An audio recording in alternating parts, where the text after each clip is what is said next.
Hello, everyone, and welcome to the Paddock. My name is Henrik, My name is Sierra. and we are here to discuss what happened during the Spa 2024 debacle across F3, F2, and F1. So let's start up with F3 then, shall we? All right. So, Uh, should we start with qualifying and yeah, the insane 30 seconds of just hellfire? yeah, yeah. Let's start with qualifying and what happened. Yeah, there was Hellfire, like you said, a very intense five-car battle for pole position, which was very exciting to watch, with Callum Boysen taking it for Roden. So yeah. I Uh, mean, Anything that you want to add with that? the fact that we had besides the two leaning Primas at the time, so besides, it was Dino I still Beganovic. Dino Bogdanovic and Gabriella Mini, like Hmm. everybody else basically tried to get a lap in and nobody wanted to slipstream, so there was just like 15 cars going four wide up on Rouge at one point. I'm sitting here like none of these laps are gonna do anything. Mm. And what you're referring to is a damp spa on Yeah. slicks. So, Mm-hmm. and Eau Rouge isn't exactly forgiving. Nope. So I can understand why they hesitated with that move around Spa, well, Yeah. around Eau Rouge and around Spa in general, because Spa is one of the harder tracks to drive. Yeah. Plus it's what, a two almost a 3 minute lap for F3, so it's like Yeah. you don't really have a lot of push laps to do, so everybody trying to get in that last minute, and it Mm. was just nobody wanted to give slipstream. I think Dunn was in front at the time and he was just like he didn't want to give it. I saw probably four separate cars going off the road to try and pass people to get into a lap, and then they were like stopped at the front because they didn't want to give the slipstream.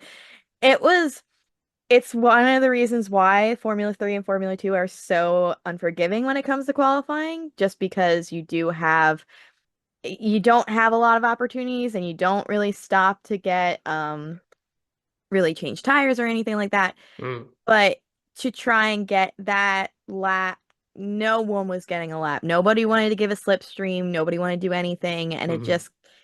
you kind of the places were set after the second main outing. No one got really a last lap in because of it. So the grid was basically set after the hot lap. Yeah, for the most part. I think one or two places changed, but I'm more concerned with the fact that, or impressed, I guess, with the fact that nobody crashed in the whole debacle of trying to get placement. No, When no, nobody crashed. No reliability issues, which was very impressive, as I said. I think that deserves homage, Yeah, and it deserves to be spoken about. So it's a shame that fewer people cover this in audio or video form because it's I mean, I guess the biggest loser out of all of that was Arvid Limblad, yes, who Arvin ended up Lindblad. Hmm. yeah, who ended Yeah. up qualifying, I think, 27th overall, Yes, he which qualified in P27 out of 30, so that's not really a good qualifying. yeah. Well, to be fair, he was on for like I think a P13 at one point. I don't. Yeah. Well, he definitely had pace throughout both the sprint and feature race. Mm, With the sprint talked about, we should probably move on to the next headline. yeah. Dino Berenicich winning the sprint over Gabriele Mini in second, and in third was Noel Leon, Mm, keeping Dino's championship hopes alive. Definitely a little bit of a Prima being like not sure if there was gonna be a penalty for Dino at one point, when if you looked back at it, it definitely looked like Dino was fine. So that was a little weird. And we haven't really gotten word of any penalties being given to Beganovic or Mini for that matter. No. But what we do know is that there was a very similar thing that happened last time out in Hungary in the F1 race with McLaren and Yep. the whole drama there with team orders and blah blah blah. I know this causes trauma for very many people, so I'm gonna be brief. But it was basically the same thing, but with a championship at stake. Spa is the penultimate round of the season in 2024, so it's more to lose and the more to win. Correct. Um, yeah. So the fact that Dino is still in one, yes, they did. None of the Prima drivers scored today. He was the closest 2 points, but he's still 100 points out, so he's 29 points behind Fornaroli, which we'll get to. Mm. Um, we can go over these standings quickly in a second, but after we finish this, but he definitely is still in there if he can, it's a little bit more of a long shot for him, but uh definitely not out of the realms of possibility to take the lead in Monza and win, Mm, but definitely the longest shot out of, I would say, the top five. yeah, and he did win the sprint, so of course with Gabriele Mini right behind him in P2, so that was well, that was a thing to behold for someone that is can be biased. I'll just admit that right away. For someone that can be biased, that was good to watch. Yes. Uh, and that being said, the that was kind of the best racing in the F3 weekend. And it was damp. Like Yeah. that Mm, track was not rivers yet. That was F2 sprint in the beginning. yeah, we But will get to that later on. definitely showed a lot of good driving from a lot of the drivers to get the experience, especially in Spa where it is a difficult track, and then you add the weather on top of it. It's just Yeah.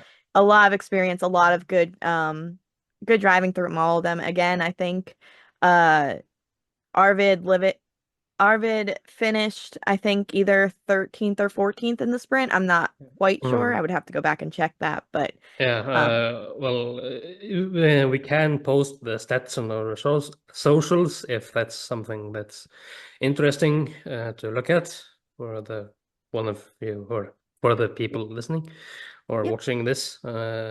So, yeah, I think he finished like P13 or something, yeah. like you said. But then again, apart from that, the race was pretty uneventful.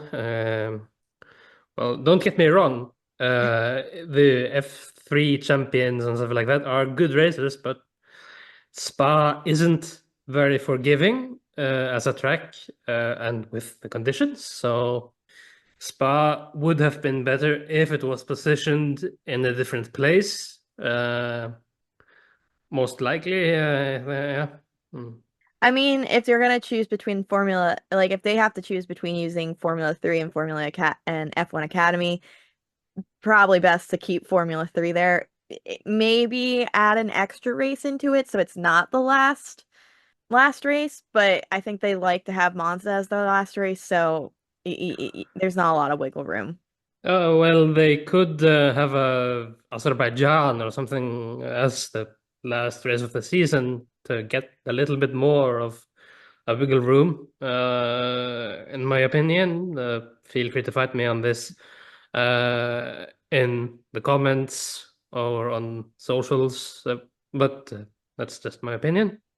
All right, so moving on, we go to the feature race for F3, where one Prima Racing secured their the constructor championship for the fifth time. Um, Leo Fornaroli will also be taking the lead in the driver standings after finishing third. Mm, and Rodin gets its first win in 10 years with Callum Voisin. So, yes. how many different winners now is it? I think they said something about it in commentary. I think there's like 10 or 12 different winners now. I mean, I think almost every driver except for three that have raced the entire F3 season have scored points. Yeah, well, a point scoring position in F3 is from P1 down until P12 for the sprint races, and for the feature, it follows the F1 pattern. So from 1 until, well, from first until 10th, just so we're clear on that. hmm I think the main thing is that one, our championship leader is no longer Mini. He unfortunately did have a spin early on in um the race after turn one, so didn't even get really to have a chance. The first safety car definitely helped get him back up in the pack, but Mm. when you have a 15 lap race and two safety cars, because we had five DNFs, Yeah. it's a little hard to make progress. Well, the first safety car was caused by car bowling, so thus making three DNFs. Yep. And the second was caused by um, a very strange ending with a damp And track. an ambitious move, and Mm. then just taking out Sophia in the end. Uh And when then you say Sophia, you mean Sophia Flush. correct. Yeah. Mm. Correct. Okay. So uh, Sophia Flush was one of the many DNFs in that particular instance.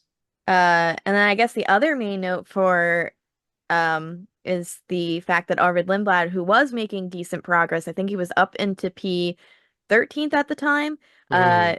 did end up losing, not being able to finish the race as well. So his uh Yeah, he was lead in also the one of the standings, retirements. yes, he was in third at the time. He drops down to fourth. He is still in the running for to do for the the championship. championship. Yep. Uh But he's 15 points behind Farinelli, so yep. it's If you're about to looking, win.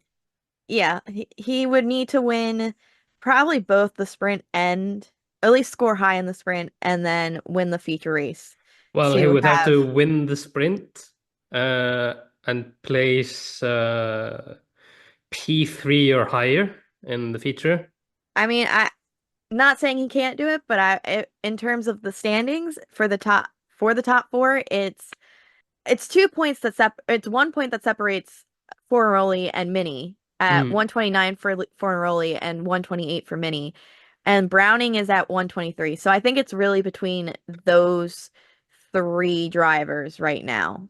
Yeah, as far as I remember, Beganovic was also in that debacle. He made it out unscathed. I Yeah, but was he was also part of the whole debacle. he was on the outside of it. Mhm.